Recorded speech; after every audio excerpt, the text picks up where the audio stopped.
লালমনিরহাটের আদিতমারি, হাতীবান্ধা, কালীগঞ্জ ও পাটগ্রাম উপজেলার কয়েকটি সীমান্ত দিয়ে নারী, পুরুষ ও শিশুসহ মোট ৫৬ জনকে পুশিনের চেষ্টা চালিয়েছে ভারতীয় সীমান্তরক্ষী বাহিনী বিএসএফ।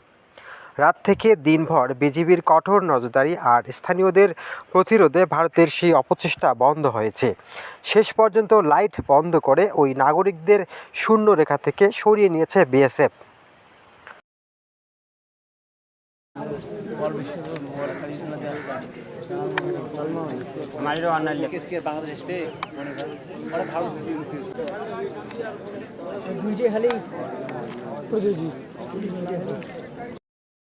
বুধবার মধ্যরাত থেকে ভোর পর্যন্ত প্রায় ৫টি সীমান্ত দিয়ে এসব মানুষকে বাংলাদেশের অভ্যন্তরে জোর করে পাঠানোর চেষ্টা করে বিএসএফ। বিজিবির কঠোর নজরদারি আর স্থানীয়দের বাধায় বাংলাদেশে প্রবেশ করতে সম্ভব হয় না সেসব মানুষদের। এই ঘটনায় সীমান্তের উভয় দিকে উত্তেজনা বিরাজ করেছিল। পরে দুদেশের সেক্টর কমান্ডারগণ পতাকা বৈঠক করলেও কোনো সিদ্ধান্ত হয়নি। এরপর